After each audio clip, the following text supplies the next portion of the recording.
Hello students, dissolution में आज इस क्वेश्चन को देखते हैं। देखो लिखता है PQR पार्टनर है, प्रॉफिट शेयरिंग रेशियो दिया हुआ है 3:2:1 का, बैलेंस शीट दिया हुआ है और यहाँ नीचे इन्फॉर्मेशन दिया है। हम लोग सबसे पहले एसेट्स और लाइबिलिटीज को ट्रांसफर करते हैं। यहाँ एक छोटा सा बात ध्यान देना कि देखो बैंक बैलेंस लाइबिलिटी साइड दिया हुआ है, इसका मतलब ये है बैंक ओवरड्राफ्ट। और बैंक ओवरड्राफ्ट के लिए अलग अलग बुक में अलग अलग ट्रीटमेंट दिया हुआ है। हम लोग क्या करेंगे, बैंक ओवरड्राफ्ट का मतलब होता है बैंक का नेगेटिव बैलेंस। ठीक है, तो जैसे हम लोग बैंक अकाउंट बनाते थे तो बैंक अकाउंट में हमेशा यहां लिखते हैं हम लोग बैलेंस BD, लेकिन अगर बैंक लाइबिलिटी साइड दिया रहे या बैंक ओवरड्राफ्ट लाइबिलिटी साइड दिया रहे, इसका मतलब ये बैंक का क्रेडिट बैलेंस है, तो बस इसको बैंक में हम लोग यहाँ क्रेडिट साइड लिख देंगे। ठीक है, और इसमें कुछ भी नहीं करना हम लोग को। तो बैंक ओवरड्राफ्ट अगर दिया रहेगा तो बैंक में बैलेंस BD क्रेडिट साइड लिख देंगे। ठीक है, इससे रियलाइजेशन में कुछ भी नहीं होना है। बाकी सारे एसेट्स और लाइबिलिटीज को हम लोग ट्रांसफर कर लिए, प्रोविजन फॉर डाउटफुल डेट्स को इधर ट्रांसफर कर लिए। अब एक एक करके पॉइंट पढ़ते हैं। लिखता है assets realised as follows, debtor से आया 15,000 और प्लांट से आया 30% डिस्काउंट में, यानी 30% कम, तो यानी 70% आया। एसेट से पैसा इधर लिखेंगे बाई बैंक, तो डेटर्स से आया, प्लांट से आया, डेटर्स से आया 15,000 और प्लांट से आया 70%। प्लांट है हम लोग का 80,000, तो 80,000 का 70%। नेक्स्ट पॉइंट देखो, लिखता है stock was valued at ₹36,000 and this was taken over by P&Q equally. Stock को पार्टनर लोग ले लिया, तो इधर लिखेंगे by P's capital by PQ's capital, bracket में समझने के लिए स्टॉक लिख देते हैं। तो ये लोग स्टॉक लिया, 36,000 को आधा आधा इक्वली लिया, यानी 18,000 दोनों। अब थर्ड पॉइंट देखो, लिखता market value of the shares of A limited is ₹16 पर शेयर। A लिमिटेड का जो शेयर है उसका मार्केट वैल्यू है ₹16 पर शेयर। A लिमिटेड का 3000 शेयर्स हमारे पास है, जिसका आज कीमत है ₹16 पर शेयर, यानी टोटल हो गया 48,000 का। 48,000 का शेयर्स है। लिखता half the shares were sold in the market, आधा तो हम लोग बाजार में बेच दिए, यानी 24,000 में। तो शेयर्स बाजार में बेचें तो हमारे पास पैसा आया, तो हम लोग यहाँ लिखेंगे शेयर्स इन A लिमिटेड भी बेच दिए, तो लिखेंगे बैंक के अंदर 24,000 रुपए। देखो 3,000 शेयर्स था 30,000 रुपीज का, लेकिन आज लिखता है इसका कीमत है ₹16 पर शेयर, तो हो गया 48,000 का। और इसका आधा हम लोग बाजार में बेच दिए, यानी 24,000 में, और बाकी आधा के लिए लिखता है पार्टनर लोग ले लिया P और Q in their profit sharing ratio. तो बाकी जो बचा 24,000 उसको P और Q ले लिया अपने प्रॉफिट शेयरिंग रेशियो में। तो कोई भी पार्टनर एसेट्स लेता है तो इधर लिखते हैं, तो by P's capital account by Q's capital account, जैसे स्टॉक लिया था वैसे शेयर्स ले लिया, और शेयर्स ये लोग लिया अपने प्रॉफिट शेयरिंग रेशियो में। वैल्यू है 24,000, आधा जो था बचा हुआ, आधा तो बेच दिए, आधा बचा हुआ है 24,000 का, उसको ले लिया P और Q प्रॉफिट शेयरिंग रेशियो में। और P और Q का प्रॉफिट शेयरिंग रेशियो है 3:2, तो आया 14,400 एंड 9,600। ठीक है, अब ये पॉइंट इस क्वेश्चन का सबसे खास है, ध्यान दो। लिखता creditor of 50,000 took over motor car in full settlement of his claim, यानी एक क्रेडिटर था जो मोटर कार ले लिया इन फुल सेटलमेंट। 50,000 रुपया वो क्रेडिटर हमसे पाता था, वो हमारा मोटर कार ले लिया इन फुल सेटलमेंट।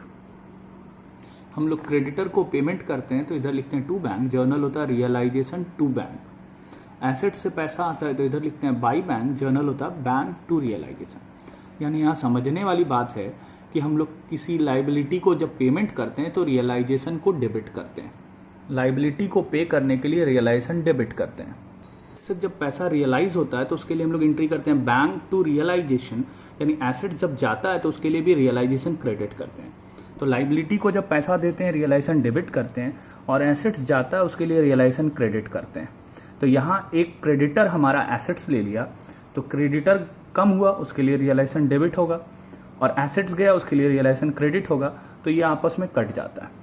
भी अगर किसी लाइबिलिटी के लिए हम लोग को कोई एसेट्स देना पड़े, या ऐसे बोलो कोई लाइबिलिटी जो है कोई हमारा एसेट्स टेक ओवर कर ले, तो उसका कोई जर्नल हम लोग नहीं करते हैं, क्योंकि लाइबिलिटी मतलब एक्सटर्नल लाइबिलिटी, क्योंकि एक्सटर्नल लाइबिलिटी को हम लोग पहले ही यहाँ ट्रांसफर कर देते हैं, तो उसके कारण उसका वैल्यू जीरो हो जाता है, और सारे एसेट्स को भी इधर ट्रांसफर कर देते हैं तो उसके कारण उसका वैल्यू जीरो हो जाता है। तो जब कोई एक्सटर्नल लाइबिलिटी हमारा कोई एसेट्स टेक ओवर करेगा तो एक जीरो वैल्यू का चीज दूसरे जीरो वैल्यू के चीज को ले रहा है, तो उसका कोई जर्नल नहीं होगा, क्योंकि इसके लिए हम लोग जर्नल करते हैं रियलाइजेशन टू रियलाइजेशन, तो आपस में कट जाता है। तो कोई भी एक्सटर्नल लाइबिलिटी अगर किसी एसेट्स को टेक ओवर कर ले तो उसका हम लोग यहाँ कोई एंट्री नहीं करते हैं। तो यहाँ देखो क्रेडिटर जो है 50,000 का जो क्रेडिटर था वो मोटर कार ले लिया इन फुल सेटलमेंट, तो इसका हम लोग कोई एंट्री नहीं करेंगे। टोटल क्रेडिटर हम लोग का था 70,000, जिसमें 50,000 का क्रेडिटर मोटर कार ले लिया, तो उसका तो कोई एंट्री नहीं करेंगे।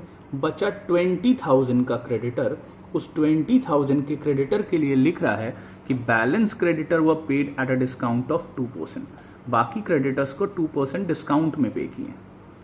तो क्रेडिटर्स को पे किए, यहां लिखेंगे टू बैंक, बचा हुआ क्रेडिटर्स है 20,000 का, इसको 2% डिस्काउंट में पे किए तो आएगा 19,600। फिर लिखता है एक्सपेंसेस ऑफ रियलाइजेशन है 6,000, तो इसको भी पे करेंगे, तो रियलाइजेशन एक्सपेंस को पे करेंगे 6,000। फिर लिखता है P agreed to discharge his wife's loan, P जो है वो बोला अपने वाइफ के लोन का पेमेंट कर देगा, तो यहां लिखेंगे टू पीस कैपिटल, कोई भी एसेट्स को अगर कोई पार्टनर लेता है तो इधर लिखते हैं बाई पार्टनर्स कैपिटल, लाइबिलिटी को लेता है तो इधर लिखते हैं टू पार्टनर्स कैपिटल। तो पी जो है लाइबिलिटी ले लिया तो लिखेंगे टू पीस कैपिटल, ब्रैकेट में आप समझने के लिए लिख सकते हैं वाइफ के लोन को लिया, इसका वाइफ का लोन था देखो 25,800, तो यहां लिख देंगे 25,800।